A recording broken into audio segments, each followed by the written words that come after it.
महान वैज्ञानिक Albert Einstein ने कहा था, वास्तविकता महज एक भ्रम है, यद्यपि बहुत स्थायी। और ये बात ना आज के हमारे विषय रखाइन गलियारे पर बिल्कुल सटीक बैठती है। मतलब ऊपर से देखने पर ये एक मानवीय पहल लगती है, लेकिन क्या पर्दे के पीछे ये एक बहुत ही जटिल भू राजनीतिक खेल बन रहा है? हाँ बिल्कुल। आज हम इसी पहेली को सुलझाने की कोशिश करेंगे। एक लेख है रखाइन गलियारा, एक भू राजनीतिक रंगमंच। उसी के जरिए हमारा मकसद ये समझना है कि इस गलियारे का जो मानवीय पहलू है, उसके पीछे रणनीतिक इरादे क्या हैं, और अमेरिका, चीन, भारत और हाँ, खासकर बांग्लादेश पर इसका क्या असर पड़ सकता है। और ये विषय, जैसा आपने कहा, यूपीएससी उम्मीदवारों और जो लोग समसामयिक मामलों में रुचि रखते हैं, उनके लिए तो ये बहुत ही महत्वपूर्ण है। हाँ बिल्कुल। तो देखिए, मामला ये है कि उत्तरी रखाइन में करीब 20 लाख लोग हैं जी, जो संघर्ष, विस्थापन और भुखमरी के कगार पर हैं। अब उन्हें मदद पहुंचाने के लिए एक गलियारे का प्रस्ताव है। सुनने में तो ये बहुत नेक लगता है ना? हाँ, नेक तो लगता ही है। संयुक्त राष्ट्र महासचिव एंटोनियो गुटेरेस ने भी कहा कि सहायता में कटौती तो एक तरह से अमानवीय है। लेकिन क्या ये इतना सीधा है? क्या सिर्फ मदद पहुंचाने की बात है? यहीं पर देखिए, कहानी थोड़ी दिलचस्प हो जाती है। कई विश्लेषकों का मानना है कि इस मानवीय पहल के पीछे असल में अमेरिका का एक बड़ा रणनीतिक गणित हो सकता है। अच्छा, रणनीतिक गणित किस तरह का?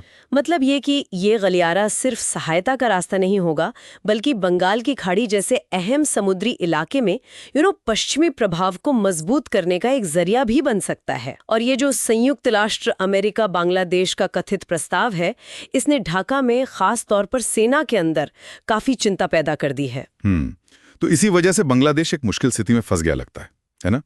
एक तरफ तो जो नागरिक अंतरिम सरकार है मोहम्मद यूनुस के नेतृत्व वाली, हाँ, उन पर अमेरिका और उसके सहयोगियों का दबाव है कि वो इस गलियारे पर आगे बढ़े। बिल्कुल। और वहीं दूसरी तरफ बांग्लादेश के जो सेना प्रमुख हैं, जनरल वकारुज्जमान, उन्होंने तो इसे साफ साफ खूनी गलियारा तक कह दिया है। खूनी गलियारा? जी, इतना सख्त शब्द? जी। सेना इसे अपनी संप्रभुता पर सीधा सीधा खतरा मान रही है। वो इसकी तुलना करें 1980 के दशक के पाकिस्तान से। अच्छा, वो अफगानिस्तान वाला मामला? हाँ बिल्कुल। जब अमेरिका ने सोवियत संघ के खिलाफ मुजाहिदीन का समर्थन किया था, और देखिए पाकिस्तान को उसकी क्या भारी कीमत चुकानी पड़ी। समाज का इस्लामीकरण, विदेशी ताकतों का दखल, अस्थिरता। तो डर ये है कि कहीं म्यांमार भी अमेरिका और चीन के बीच एक प्रॉक्सी युद्ध का मैदान न बन जाए इस गलियारे के बहाने। एग्जैक्टली, यही सबसे बड़ा डर है बांग्लादेशी सेना का। चलिए अब जरा इस खेल के जो मुख्य खिलाड़ी हैं उनके हितों और उनके दांव पेचों को समझते हैं। सबसे पहले अराकन आर्मी, AA, जो अब रखाइन राज्य के लगभग 90% हिस्से पर नियंत्रण कर रही है, अपना शासन चला रही है। इस गलियारे का उनके लिए क्या मतलब है? देखिए, AA के लिए ये गलियारा एक तरह से अंतर्राष्ट्रीय मान्यता पाने का रास्ता हो सकता है। उन्हें वैधता मिल सकती है। लेकिन इसके बड़े खतरे भी हैं। पहला तो ये म्यांमार की अखंडता के लिए एक सीधी चुनौती है। दूसरा, ये पूरा क्षेत्र बड़ी ताकतों के खींचतान का केंद्र बन सकता है, प्रॉक्सी वॉर का अखाड़ा। और बांग्लादेश के लिए? बांग्लादेश के लिए इसका मतलब होगा सीधे सीधे संघर्ष के मुहाने पर खिंच जाना, और जाहिर है म्यांमार और चीन की तरफ से कड़ी प्रतिक्रिया का सामना करना।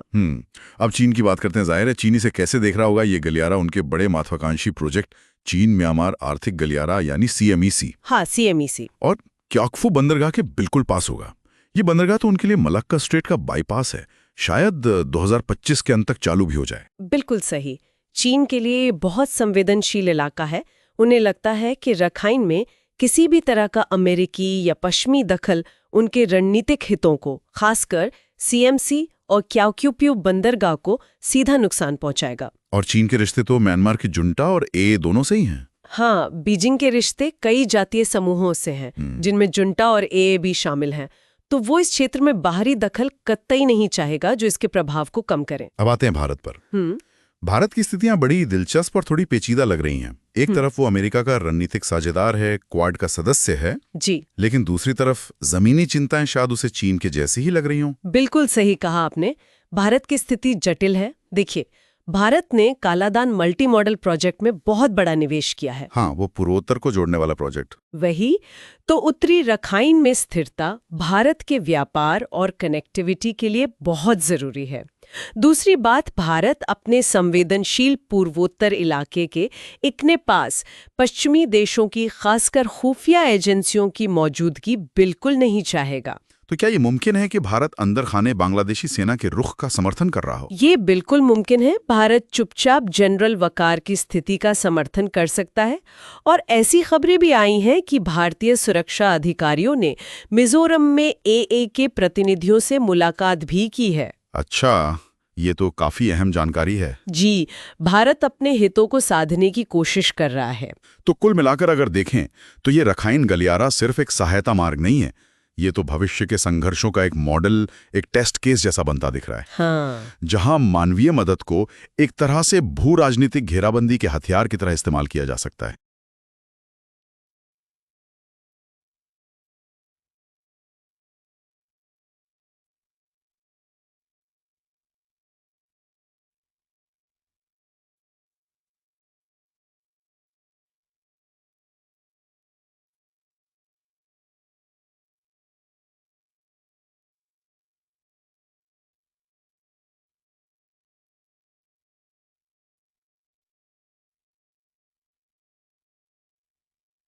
वही तो, उत्तरी रखाइन में स्थिरता भारत के व्यापार और कनेक्टिविटी के लिए बहुत जरूरी है।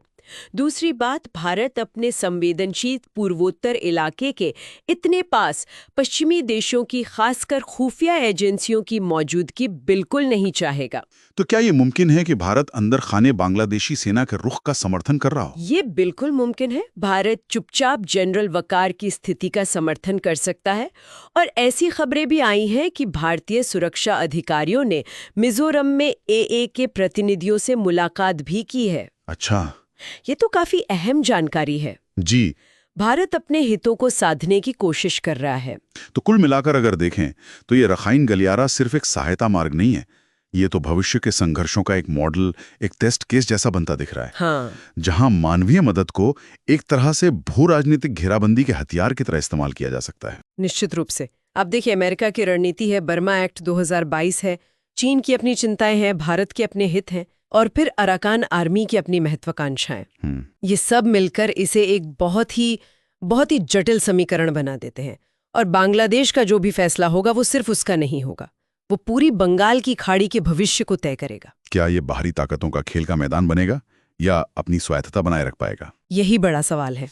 तो संक्षेप में कहें तो रखाइन गलियारा दक्षिण और दक्षिण पूर्व एशिया में जो बड़ी शक्तियों की प्रतिस्पर्धा चल रही है उसी का एक आईना है। बिल्कुल। ये लड़ाई अब सिर्फ सेनाओं से नहीं बल्कि लॉजिस्टिक्स, प्रभाव, इंफ्रास्ट्रक्चर, इन सब के जरिए लड़ी जा रही है और बांग्लादेश इस बड़े खेल के एक बहुत ही नाजुक मोड़ पर खड़ा है। और ये हमें उस बुनियादी सवाल पर वापस लाता है, क्या मानवीय सहायता हमेशा उतनी ही मानवीय होती है जितनी दिखती है, या अक्सर ये बड़े भू राजनीतिक लक्ष्यों को साधने का एक पर्दा बन जाती है? ये तो वक्त ही बताएगा। हाँ, आने वाला वक्त ही बताएगा कि रखाइन गलियारा राहत का पुल बनता है या फिर रणनीतिक घेराबंदी का एक खुला दरवाजा।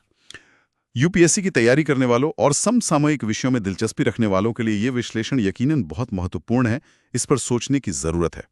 अगर आज की ये चर्चा आपको उपयोगी लगी, जानकारीपूर्ण लगी, तो कृपया इसे लाइक करें, हमारे चैनल को सब्सक्राइब करें और अगर आपके कोई सवाल हैं या कोई और विचार हैं इस मुद्दे पर तो नीचे टिप्पणी में जरूर साझा करें। जी हाँ, जरूर। अगली बार फिर मिलेंगे एक नए अहम विषय के साथ।